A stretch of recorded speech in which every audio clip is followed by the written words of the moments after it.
Welcome everyone to Seek, Go, Create. This is your host, Tim Winders, coming to you as always from the passenger seat of Theopolis Theo, our 39-foot RV. And going to be having a lot of fun today with the conversation. You're going to want to pay attention to all the things we discuss. Anytime someone talks kingdom of God, business, entrepreneurship, purpose, things like that, y'all know that I love having those conversations. Our guest today will involve all of that, so stay tuned. Before we get to the guest though, I want to remind you that if you need more info, more details on Seek, Go, Create, the best place to do that is at our website, seekgocreate.com. Just go visit there. And if you visited before, you know we have detailed show notes. Everything we're talking about today is there in bulleted outline form. All the resources, if we mention a book, if we mention a website, if we mention a resource, all of the links are going to be there. More details about our guest are going to be there. Any resources that they mention that they have, books. We've got an author today. You can go to Seek, Go, Create. Each episode has detailed notes. If you've never been there, then you could actually give us your best email address and we'll keep you updated on all of our episodes and everything that's happening with Seek, Go, Create. Today we have LaDondra Hervey. She's the author of, listen to this title, Powerful Beyond Belief. Those are three incredible words. That's the name of her book, Powerful Beyond Belief.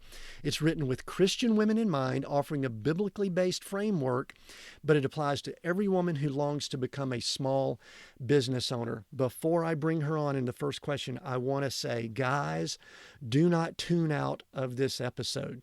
Just because she's focused on women, I can guarantee you the principles apply, and we need to know this stuff. So don't tune out, all right? Sometimes we have to say that. Us guys need to know that. So LaDondra, welcome to Seek, Go, Create.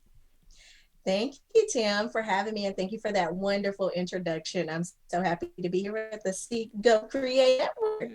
Yeah, and don't you agree guys need to stick around, don't they? Absolutely. Just because I'm referring to women, we all have the same kingdom principles that we need to abide by and kind of run our businesses by in our life and all the good things. So we're all in this together. Yeah, absolutely. All right, LaDondra, my first question, I got a little ahead of myself here, but, you and I just bump into each other somewhere, either social event, church, something like that. And I say, I'm just curious, what do you do? What do you usually tell people when they ask you what you do? I am the founder of the company Women Operating Kingdom Enterprises, and where I help women go from purpose into profit and beyond into legacy impact. And I typically serve those women who know that they've been called, but they have found themselves in a messy middle, and they are trying to figure out a structure that would fit their vision so that they can move into that place of purpose, profit, and beyond into legacy impact. Purpose, profit, beyond. Okay, I'm taking notes here because you're throwing out some great words here. So, and I want to, I guess before we get way deep into it, LaDondra, I like to know a little bit of background of folks that have led them into the place that they currently are. So let's get a little background on how you came to be this person that helps Christian women offering biblically based framework. I mean, what part of the world you grow up in? Did you grow up in a church family or not? Or give us a little background. You know what? I'm so happy that you asked that question, because that's actually one of my favorite questions, because I believe that anything that we get into, it's about the journey. And so I didn't start out as an entrepreneur. I actually came from a household that had drug abuse and alcoholism.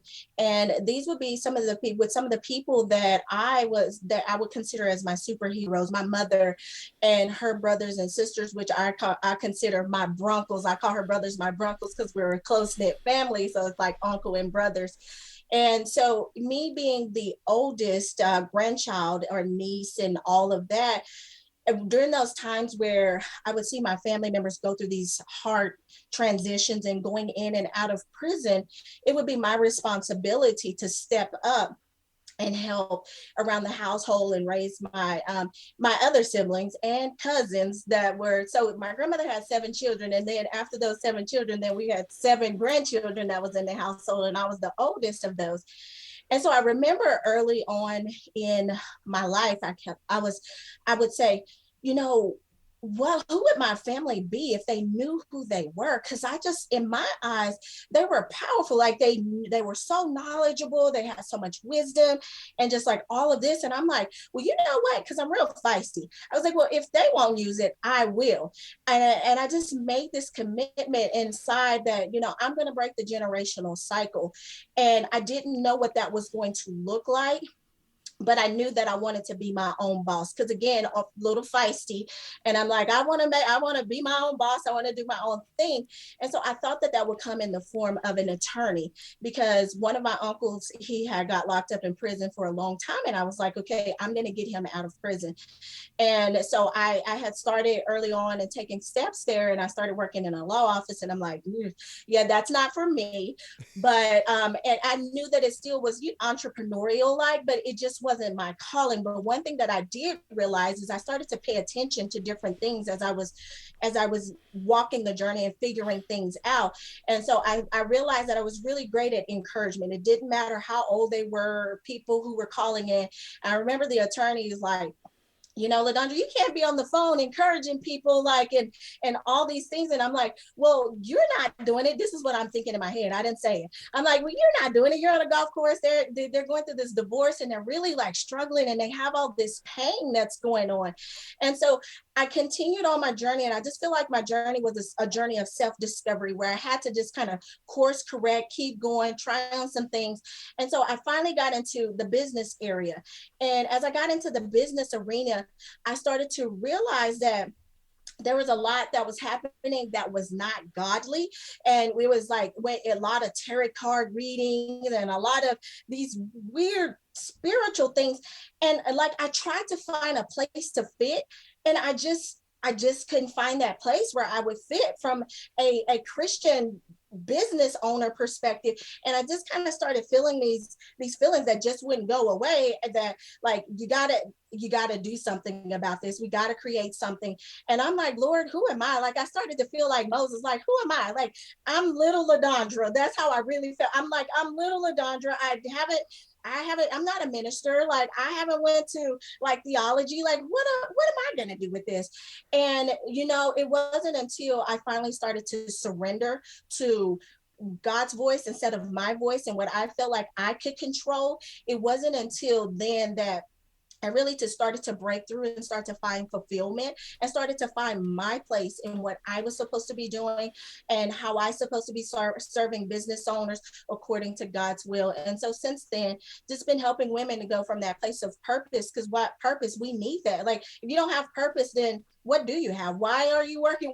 What's going on? And so going from that position of purpose into profit and then beyond into legacy impact became the thing that the Lord had imparted into me that I would do, which was founded from when I started as a young girl. Like I wanted to answer that question. Why was my family like the way they were? They're great, and they're struggling. Same thing with my clients. I started to see they're great, but why are they struggling? And so those became some of the founding principles that the Lord gave me in helping. So, you know, you kind of hit it quick there, but I there's probably a little bit more to this story. You know, you mentioned, and you kind of threw it, I'm taking notes here. You mentioned, you know, drug abuse, alcohol, and things like that. And then you tied in, you know, generational cycles.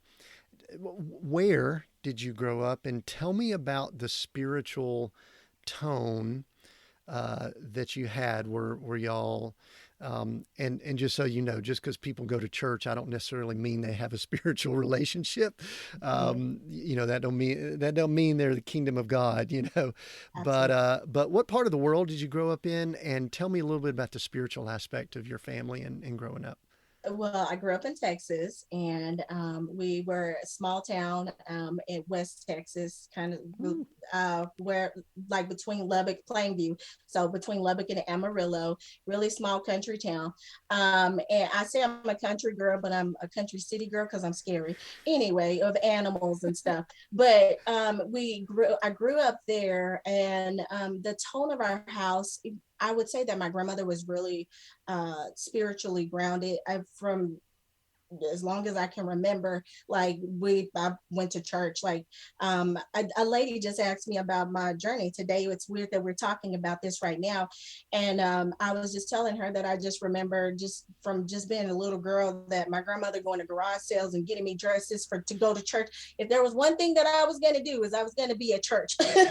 And so I remember that from just looking at her, because she's one of my big role models, is my grandmother, and just looking at how her relationship was with the Lord. Like I could see that there would be joy, there would be a lot of joy, but then I could see that it was the thing that was her strength. Like when we were going through all these things, and there would be moments where I would want to get mad or get bitter along my life and seeing all the things that would happen, but I could see my grandmother walking through the lens of love. And I would wonder, like, how is she doing that? Because, like, they're cutting up, they need to get it together, and like all of that. And I'm sure she felt the same things, but the way she handled herself in those situations, I've always been a child that was very observant. I paid attention, and I paid attention to the things that would work and then the things that didn't work, because I didn't want to repeat those cycles of what I saw. Because again, not only was there habits there, but then there was things like anger and just like a bunch of kind of self-sabotaging behaviors that would happen just from the individuals, because there's 7 of them. And so that, did that answer that question a little bit more It for you, did. Tim? So it sounded like there was a faith and a spiritual foundation there, but like in a lot of families, sometimes it translates to the next generation and sometimes it doesn't. And listen, families are awesome and they have issues too, right? Yes. So I'm curious though. I mean, so it sounds like that there was a kind of definitely a strong faith, attending of church and things like that. But one of the things I'm also curious about is, was there any entrepreneurial business? Did everyone work jobs? Where did LaDondra's that entrepreneur spark come from? Did you see it anywhere around you, or did you just know you wanted to be different than they were?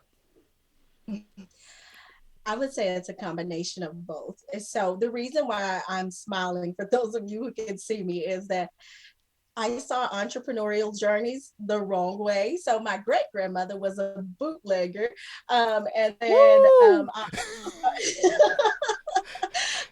and then I also saw, with my uncles, some of them, not all of them, but they sold drugs, and so I saw it from that aspect, those aspects, but then I also saw it from another aspect as well. I remember that there was this thing called job shadow at school, and I think I was around the 7th or the 8th grade. And that day I went and job shadowed my grandmother at her job. And at the time she was working for a doctor, and she was like their nanny at their home. And I remember like entering into their home. Their home looked totally different from not to say that we didn't have a beautiful home, but we didn't have a home like this.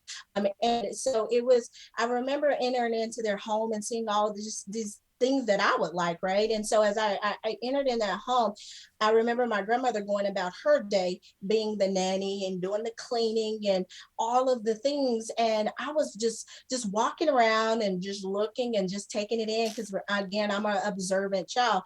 And something about that day told, and on the inside, as I said, I want to be like the Wrights. That's who they were. I said, I want to be like the Wrights. I want to have somebody to come and do my cleaning and somebody to come and do all of these things. I want to flip it to where that's not like, although I admire everything that my grandmother was doing, because it was almost like she was a contract worker, but didn't because she did not only their cleaning there at their house, but she did also their office cleaning as well. So it was kind of some contracting type work, even though she didn't treat it like that. But I remember that the Wrights had all the money though, and so I'm like, okay, there's something to that. And so I want to be like the Wrights. I want to own my own practice.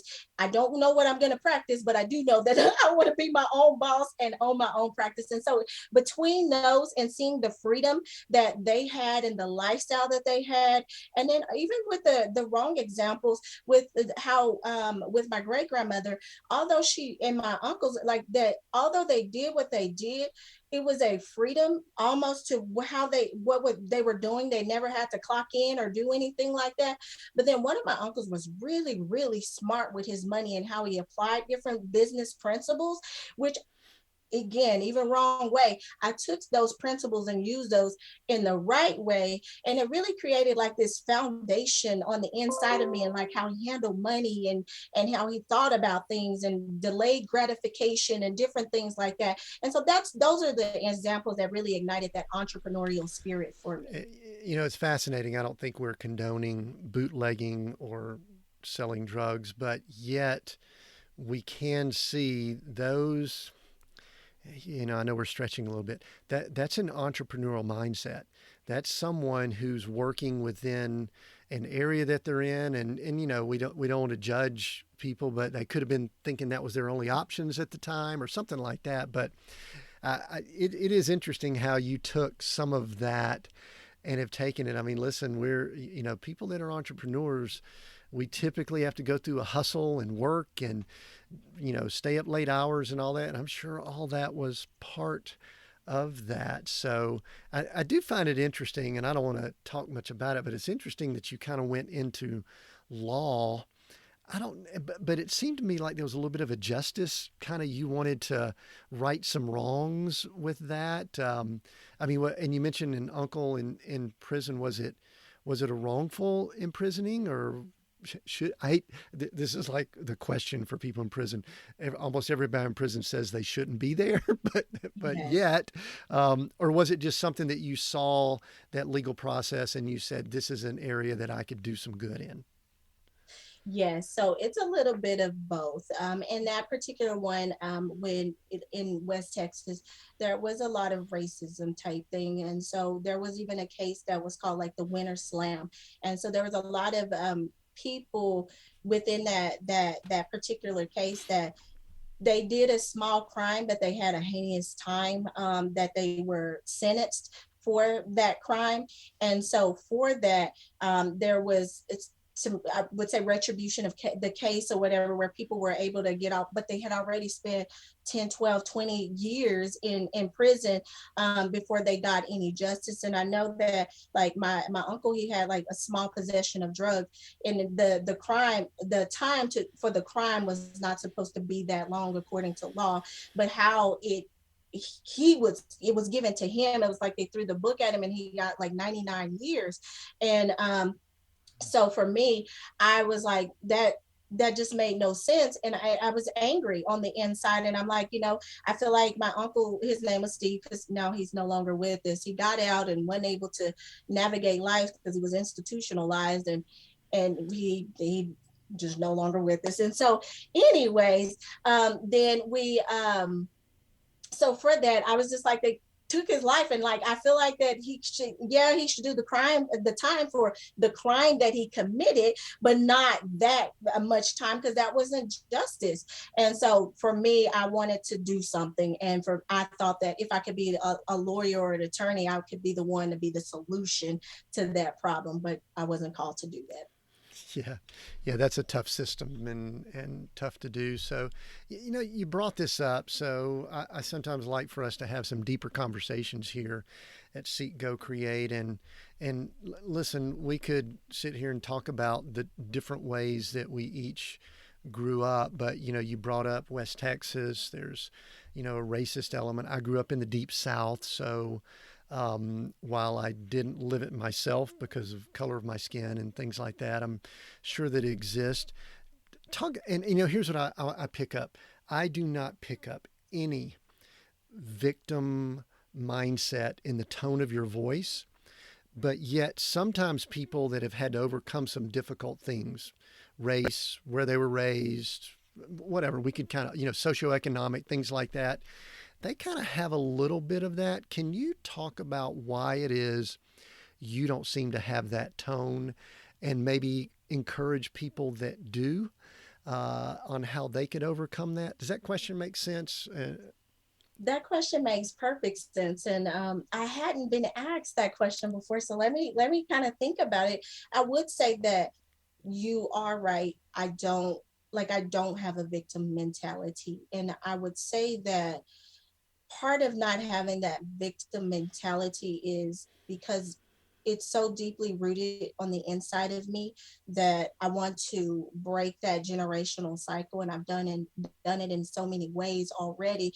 But I like if I could choose to be a victim to my circumstances and think otherwise, or I could choose to be a victor and do things differently to set a model of success for the generation that was coming after me. And it was so important for me to model something different for my sister, my brother, and my sister cousins that were looking at me and those other family members that was in my family that still today some still struggle, but I felt like on an inside there's a sense of hope that if I can overcome this, whatever this is, and I'm not looking at this from woe is me or what's against me, but I can look at it from a standpoint of who's standing for me.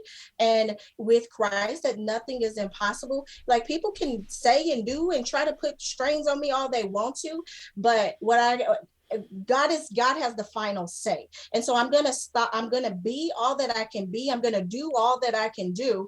And I'm going to overcome all that I can overcome, how I can within my capacity. And I'm just going to just continue to keep hope, because I think that when you lose that sense of hope, that's when you start to spiral into that place of a victim mentality. And I've been called to be a victorious, and I won't allow anyone or any system or any thought process to take that away from me.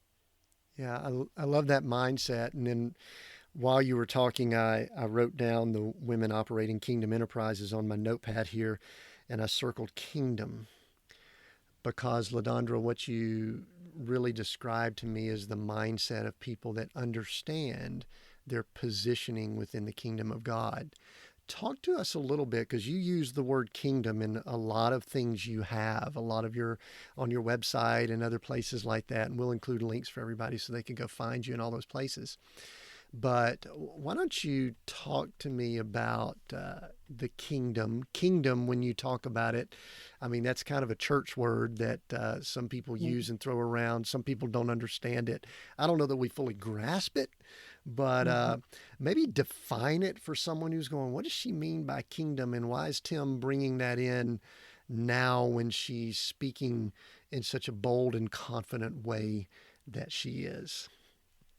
Yes. So thank you for that, Tim. I would say that for me, when I think about kingdom, and I'm going to talk about this from my personal experience with kingdom and journey. And so everybody, you have your own thought process about it. So I just want to give that disclosure there, because when you start talking about certain things with religion, people kind of get on the upside, well, on another side of things. But for me, kingdom, it's like the first word that I, in a short way, is this Christ culture.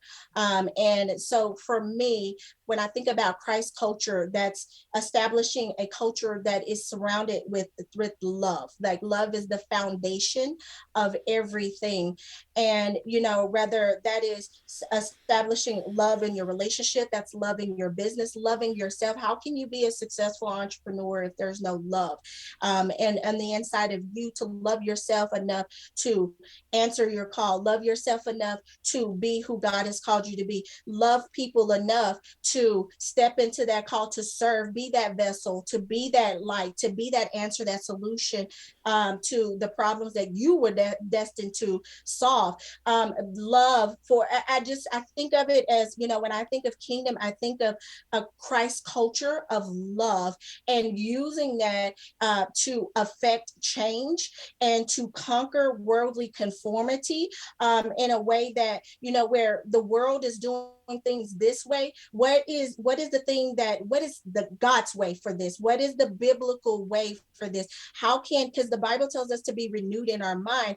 And so, when I think culture, it's us separating from the world's way to conforming to God's way. And that's a daily renewal, because we're influenced by so much daily, that we have to have that daily renewal so we can come back to a place of Christ culture, which is love, and be grounded and rooted in that. Did that answer that question? Because I kind of said a lot.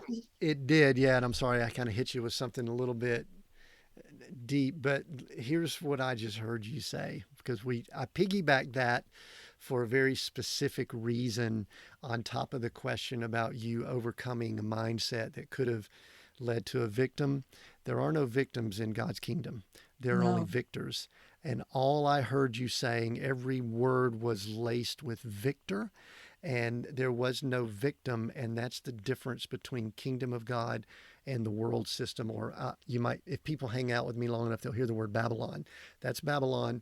Victims, generational cycles, all that stuff. And you are way beyond that. And that's what I heard. And that was awesome, your response. And now, one of the things you've done with that is that you've tied in, you have so many big words in your descriptions and all. So I'm going to kind of dig on each one of them.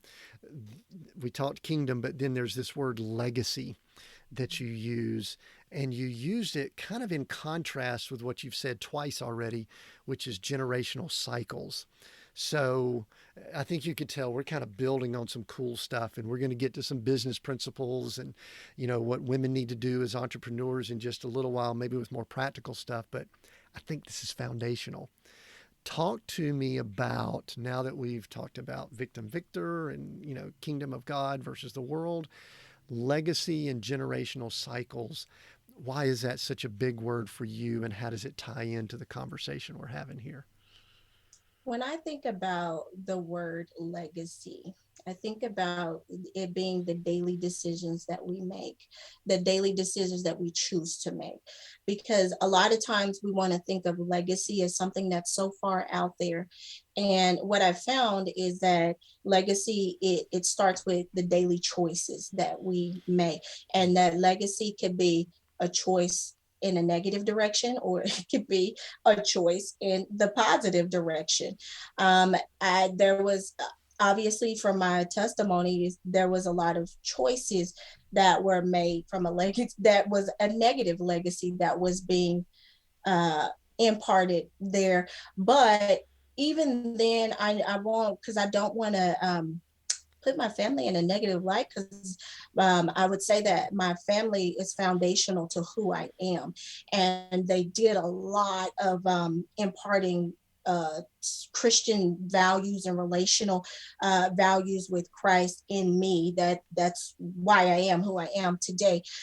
But what I made a decision on is that, because if I look at big legacy, just something so far out there, then it would interrupt me making the right choice today, and the right choice right now that would set me up for that later on or whatever. And I always think from the end, with the end in mind, and no day is promised.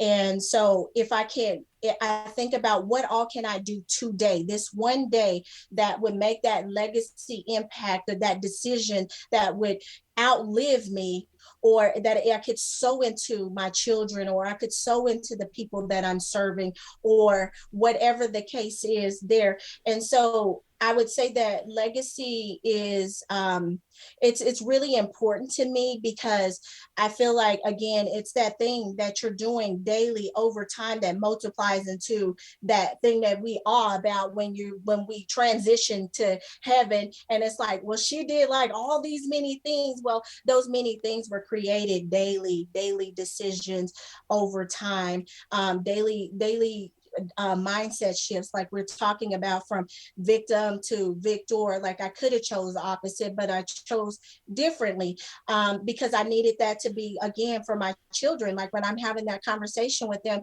and they hit adversity, I can say, okay, look, this is, are you gonna look at it from this angle, this mindset, or are you gonna look at it from this mindset? Which one is it going to be? And tell me why you're choosing that, because a lot of times we don't understand why we're choosing a thing. And so I like to teach them how to think critically. And so I hope, what part am I missing about this legacy No, part? no, Because I'm you've got it. You're nailing it, because here's the thing that I love about what you said.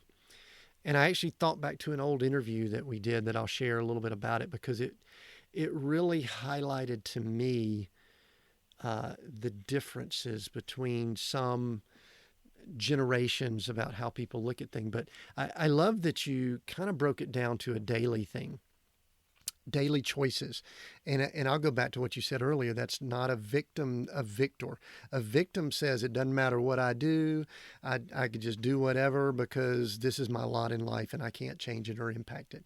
Someone who's thinking that legacy, they know that what they do today might impact tomorrow or the next day or the generation after that. We interviewed Mitzi Perdue a while back. I don't know the exact episode. They'll include it down in the notes. But she was third generation, the family that started the Sheraton hotel chain. And she married into the Perdue family, which is Perdue Chickens. So she represented two family wealthy generations. And we had a conversation about legacy that, LaDondra, it stretched me because my family is kind of similar. I mean, they don't have similar things that you're talking about, but it's kind of like, they did okay. And then the next generation kind of had to start over and do okay. And then the next generation, and some of them do a little better and some of them do worse. There is no lasting aspect to it. And I agree that that's what the kingdom of God is. That's when we become victors. And so, yes, I think you answered that well, and I appreciate the response. So, yeah, and you can tell, man, I like to go deep questions. So we're having some fun here, and we are having a good conversation. yeah, this is good because I hate to tell people they don't get this conversation in church. This is like, this is what we need as people that are operating as citizens of the kingdom. There's a few other words that I want to address, and we're going to kind of then move into talking some business, and I want to know what you're doing for, female entrepreneurs and things like that. But there's a word that you talk about, you use power. That's a strong word. In fact, all the words you use have strength. There isn't a weak word in any descriptions that I saw of you, which I think is really, really cool. Power, when you're interacting with people, women, business people that may have come from not much and are moving in a direction of, like you said, breaking some generational cycles. Do you teach power? Do you just say, live your power? Here's a sign, here's a sticker, here's a shirt. Talk to, how does someone step into that power? So good. I would say a person would step into their power by kind of stopping to assess who they are and assess what matters to them the most. Assess what's their current state. Whose dream are they living? Are you living your dream? Are you living someone else's dream? Are you living a life that is projected or expected of you? And when I think about that, and the reason why I say it like that is because if you're living someone else's expectation of you, you're living a power in the vein of powerlessness.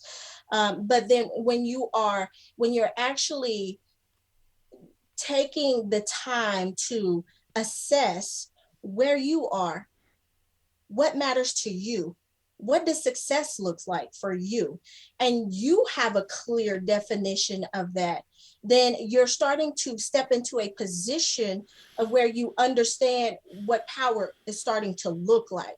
And so now you're becoming aware of your own power and your own authority that you carry. And so now as you become aware, then I believe that you have to start to come to a place to where you're also assessing truth versus lies. So there may be a lot of things that, as you were growing up, that you were told a lot of lies, or because a lot of times we want to say it's about what everybody else told us. What are you telling yourself? What has been those inner enemy type things that you've been telling yourself, that you're not good enough, you don't measure up to the next person, or whatever the case is. And so making an exchange from the lies and reconciling those with truth. What does God say about you? And how does he say that about you? And starting to walk that out. I'm sorry, getting tongue tied. Walk that out in a way that is true and authentic to you. And at first it may not be, because you hadn't had any role models, or you hadn't had any templates or anything to model that for you. But what I'd say in those moments is once you start to realize it and you start to come to that awareness, then you start to feed yourself the word of God. That's you renewing your mind, and you're starting to align yourself with that kingdom mindset, that kingdom culture, the where now what was the old, now you're starting to step into the new. So like the Lord said, behold, I'm doing a new thing. And so you start to behold the new thing that he's trying to do in and through you. And then from there, you just start to take action towards those. And when I say take action, you take aligned action according to God's plans, his purpose, and his dreams for your life. And that's when you're starting to really walk into the authority of your power. Yeah, So that's it's a good. process. Yeah, and I like you use the word process and journey, and I'm totally in agreement with that. I think sometimes people think that success is like this destination, and you get there and all's good and everything's great. But I love that process and journey that you bring up. I love that you brought up the word success, because one of our subtitles, I guess our tagline, is redefining success. And a big part of it is exactly what you said. And that is not doing what other people say success is, but what is your purpose, your design for success. I think some things that slow people down with stepping into that, LaDondra, and I'm guessing it's some things you cover, is I think the way people think about money impacts it. And then I also think there's just some practical things of how to go from this spiritual place of, I have authority, I'm in the kingdom of God, to a business plan and things like that. But we'll talk about that in just a moment. But let's talk money first. What are some things that people need to overcome? I always love asking questions of spiritual people, because it's so weird. People outside of church world, they seem to deal with money just fine.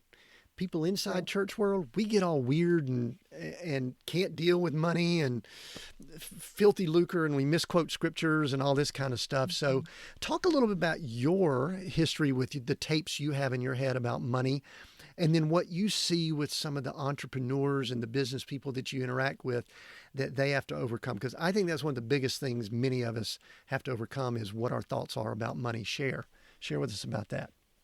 Yeah. So when it comes to money, you're right. We all have a money story, and that money story, whether good, bad, or otherwise, it's a story that we tell ourselves, and it affects the end outcome that we are trying to achieve. And with the Christian, I'm gonna talk about us women right now, because that's where most of my experience is.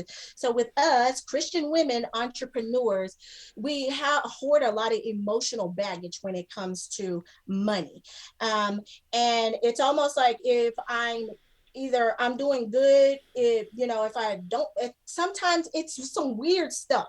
Like if I'm living a great life if I'm not making all this money because I'm serving and I look good in the kingdom, and all this weird stuff.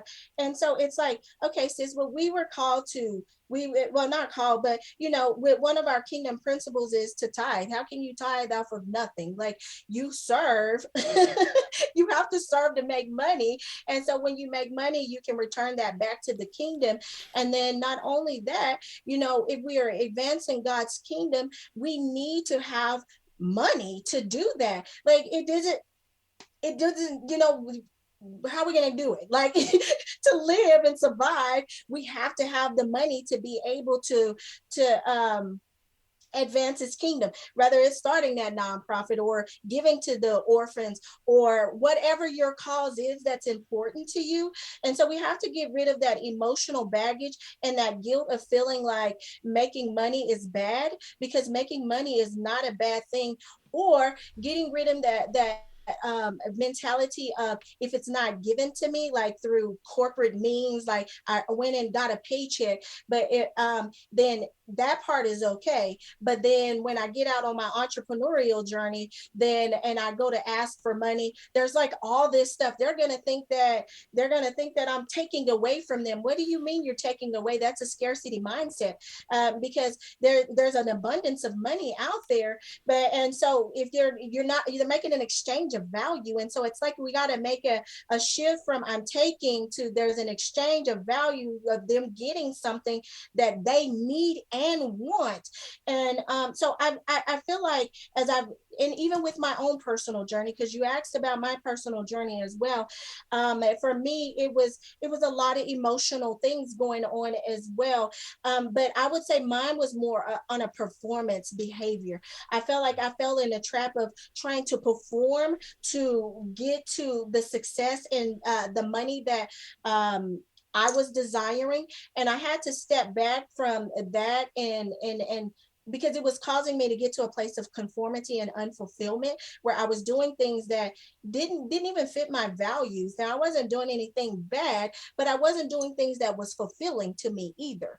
And so I had to shift my money story out of this place of performance and hustle, and taking away from my family all the time, and get to a position to where I had order in my life and in my finances. And I wasn't just putting everything out, because I thought I was supposed to put everything out, earn it and put it back out, turn it. And I wasn't keeping enough money to even grow into the person that I was striving to become.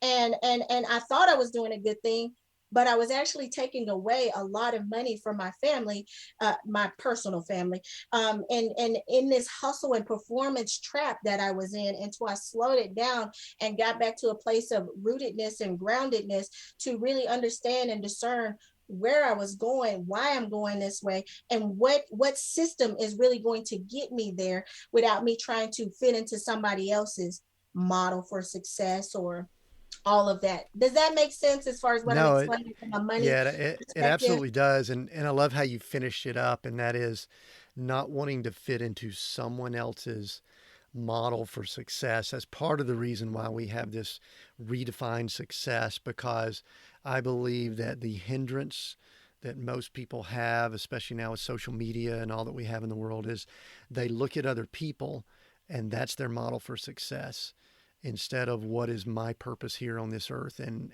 that's a divine purpose. And I know that there's a lot of people listening in and they go, I know I'm designed for something more purpose and things like that. And they may be trying to manufacture the money because they think that money, I need to pay the bills and all that. Yes, but that purpose is so important. LaDondra, I know something. I spent a few years in Bible school, my wife and I did, and I know a lot of times when people get into spiritual places, they have this wait on the Lord mindset. And there's a time and place for that, but there's also a time and place to go out and start doing stuff. And I think that's really the essence of that entrepreneur. I don't, I'm not a woman, so I can't grasp this, but I would guess, because many times in our culture, women have different or more family responsibilities sometimes than men do, and things like that. There's a little bit of a weight mindset. But what do you see and maybe let's get practical here. We've talked spiritual and purpose and all that, but what do you see are some practical things that move some of the entrepreneurs that you interact with from, I've got this thought or idea, I think I'm designed for this purpose, to the business is going, it's generating stuff, all of that. Give anything you want to give there. Just share some things that you see and you help people move down that path. Yeah, so I'm happy that you said that, and because I wanted to allude to something there, and I forgot. I got into my one thought is You started um preaching. You were just preaching. That's what it was. So, which is fine, but let's move from the preaching to some business talk. okay, the faith without works is dead. And like you say, a lot of time there's this place of just wait, like I'm gonna wait on the Lord, and I'm gonna wait, and just all these things. Okay, so your faith is a spiritual walk, and it's the spiritual practice of things, but then your works is the things that you can do and do to line up with the faith that you're believing for. And so you have to do something to line up with what you're believing. So many times, like you say, from a Christian aspect, that's what it looks like. But the world, they have no problem with that. They're just like, okay, let's go for this. And so some of the things that has helped from the women that I have coached is, first and foremost, it's about the mindset. So you have to get a mindset that is connected to the goal or desire that you are wanting. And I try not to go there with some of your words, but I have to. I love that you use the word seek, because the first thing is seek first the kingdom of God, and then everything else will be added to you. And so if I can I can seek first what God's desire and his plans is for my life, for my business, or whatever the case is, whatever that goal is. Now I've sought out his wisdom. Now I need to line up with that has been given to me with a strategic plan of action. And I have to release myself from being in a place of imperfection to taking imperfect action over time and creating space for the Lord to course correct as I need to. But a lot of times we're trying to have all the answers at the right when we start, and you're not going to have it.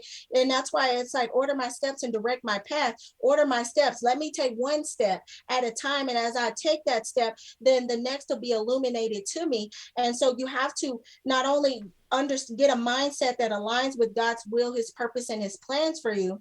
And this is what we teach our ladies in our group. But then now, after you've gotten that mindset, now you need to start to take an assessment of what are your spiritual gifts, and what is your purpose, your spiritual gifts, and how do that translate into a business? Because we can say, oh, I have the gift of exhortation or the gift of administration or whatever, and a lot of times it's like, oh, I just use that for the church. I greet at the church because I'm an encourager, whatever.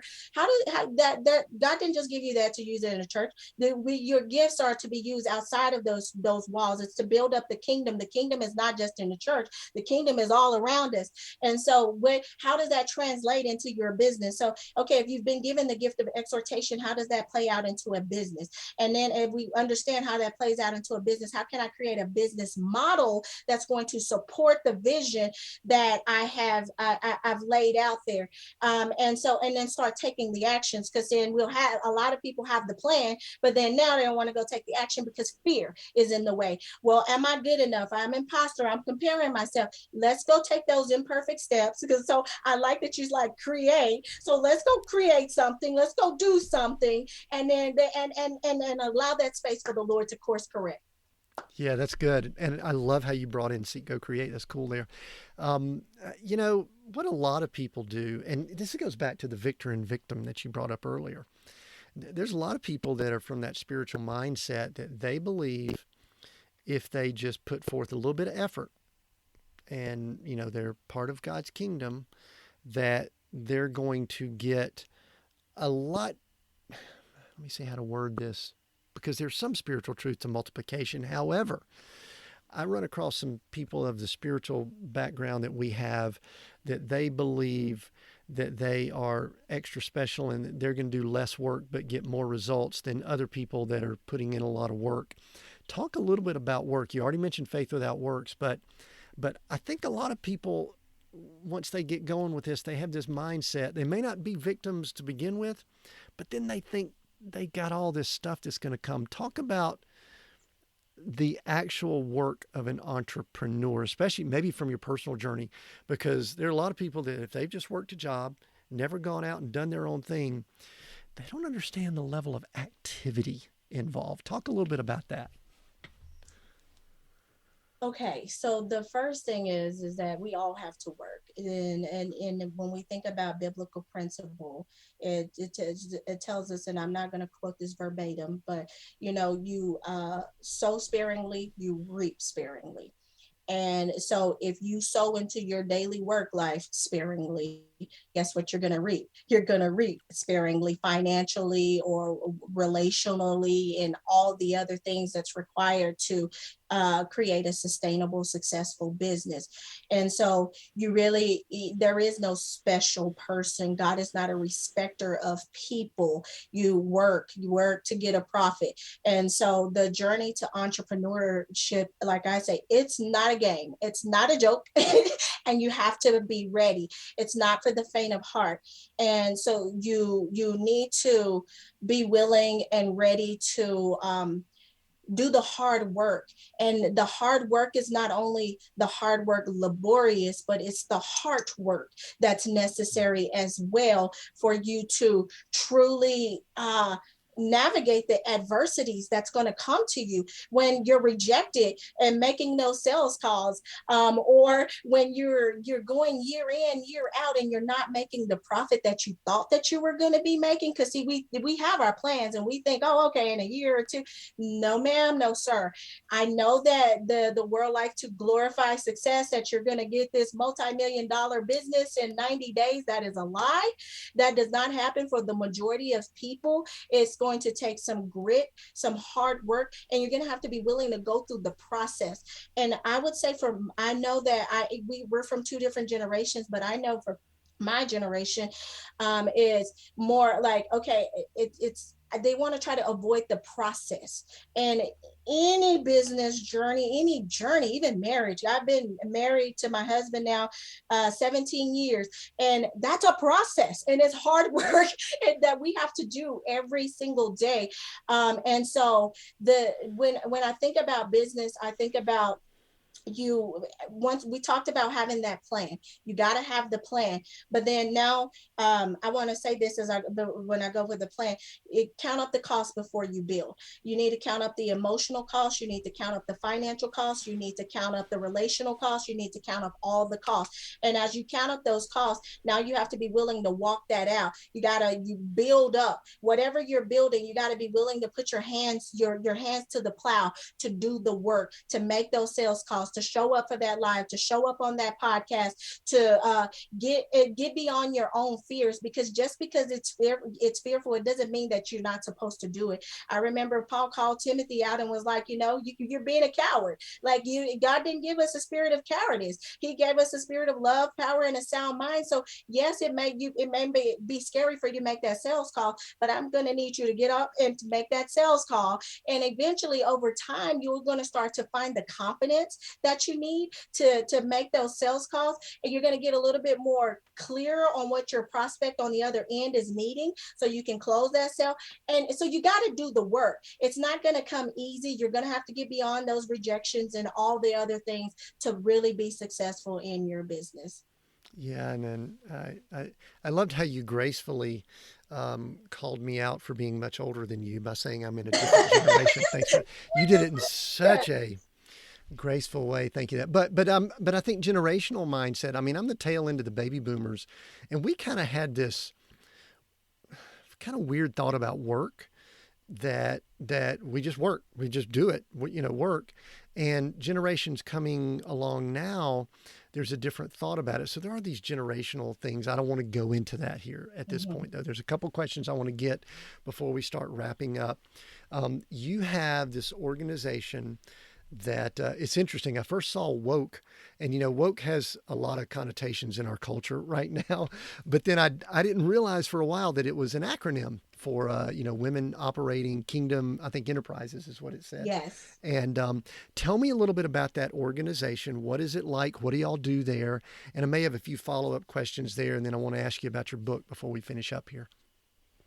Yes. So woke is, like you said, women operating kingdom enterprises. And I'll just give you just this small background. It won't be long, but it came out of it was birthed out of my moment where I was feeling that unfulfillment. And I had been in that performance trap, and I was just performing. And I got to that place to where, like, I was empty. I was burned out. I felt like I was at my wit's end, but I didn't want to quit because I had made a commitment to grow this business and to be that generational change agent.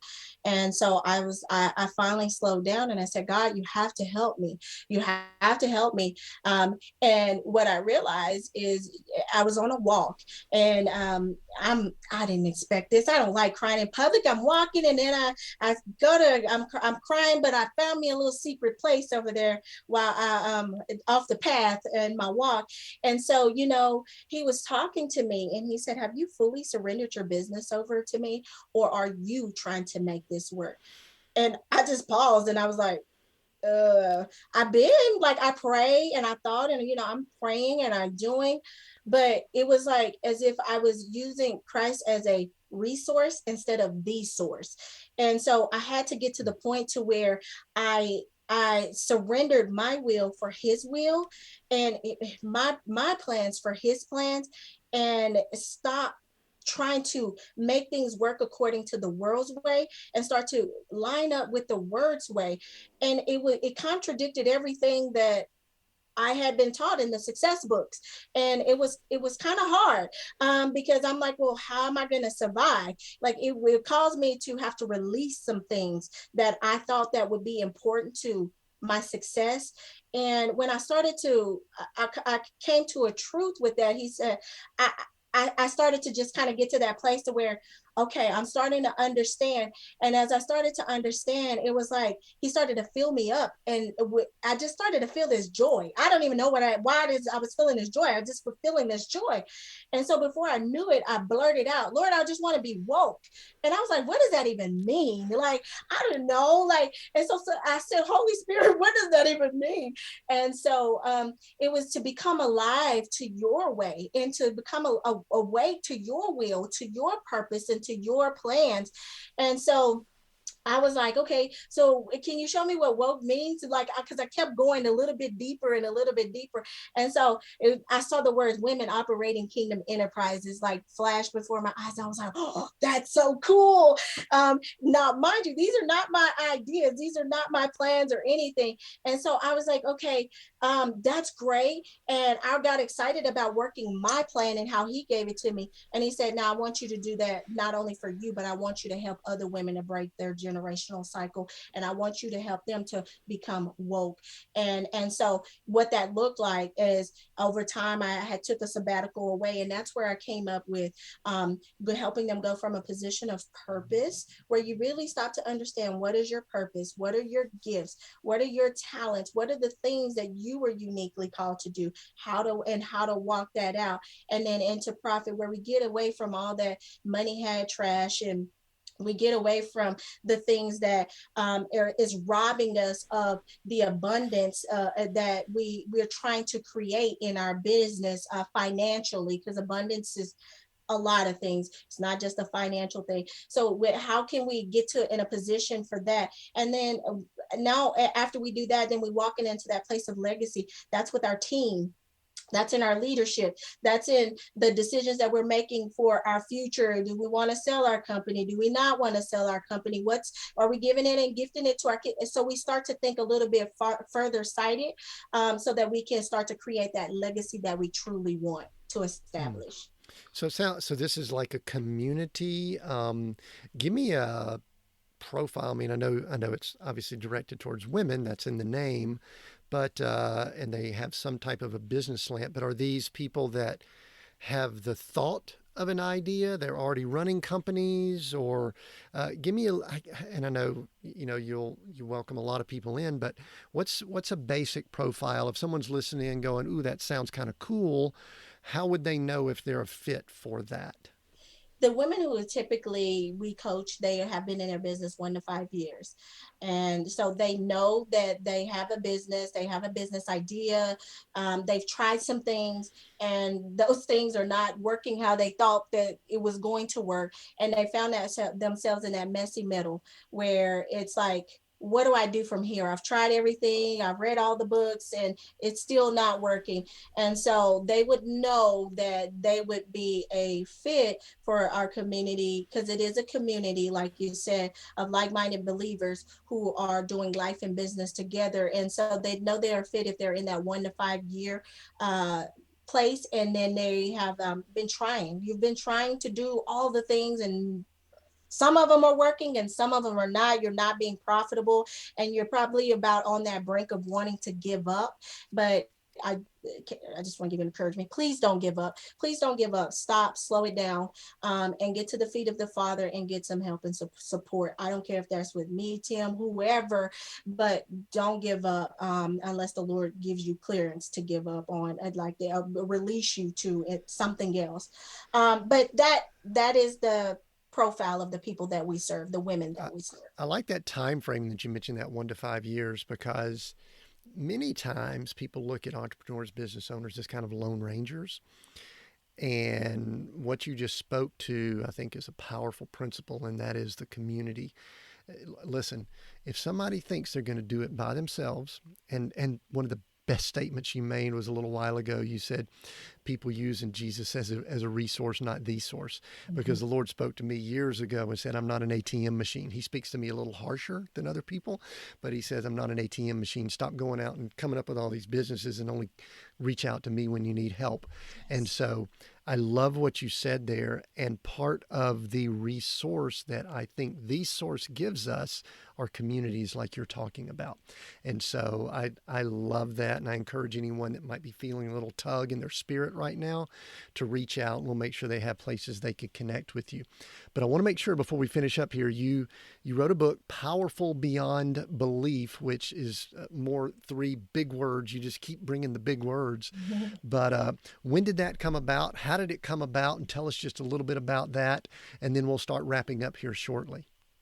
A Powerful Beyond Belief came about at a time where I wasn't planning on writing a book. I told God I don't have time for a book. Like I started feeling these inclinations, and I was like, okay, I'll get to it. I started saying I'll get to it, and it wasn't until like the Lord struck me with just not it was weird. It was like this sense of just strong fatigue and not feeling well, and I literally only had enough energy to write the book.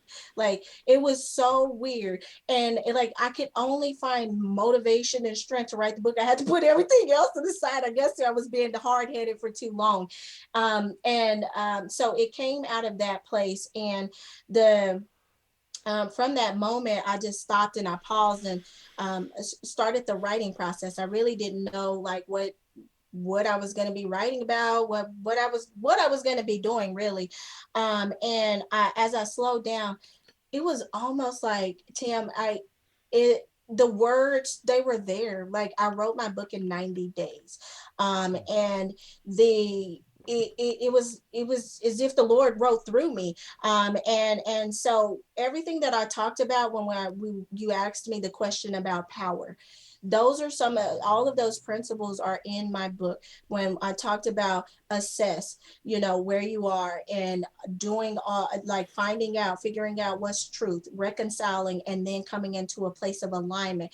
All of that is in that book because I wanted people to get to a place to where they release who they think they needed to become to the person that God had called them to be. And the only way to do that is getting back to a place of alignment and truth and an agreement with who God had created them to be. And so that is where that was birthed from. I wanted us to give from a place of powerlessness. We've talked about that victim mentality all throughout this. We're going to take back power, the power that, that has been stripped from us, whether it's through trauma, life, whatever that is. And we're going to get back into a position where we're standing as powerful beyond belief, because you are truly powerful beyond anything that you believe about yourself and that other people have spoke about you and projected on you. So that's where that came from. I love how there was an ease about the process. And, something you brought up, I don't think anybody has real time to write a book. I've just finished writing a novel, and no one really has time to write a book. I mean, especially with the schedules and all. So I love the thought of that. And I love the picture you painted of being somewhat, I don't know, submissive, very, very submitting in the role of a book that has the word powerful in it. That's so cool. I think the way that played out. So, LaDondra, what a great conversation. Got a couple quick questions as we wrap up. First thing I want to know, and just tell people, we'll include it in the notes, is how can people connect with you, get resources? You can include whatever you want to here. We'll include it all down in the notes. But where do you want people to go if they're sitting there listening going, I need to meet her, I need to connect with her, I need to follow her, or whatever? Where do you want them to go?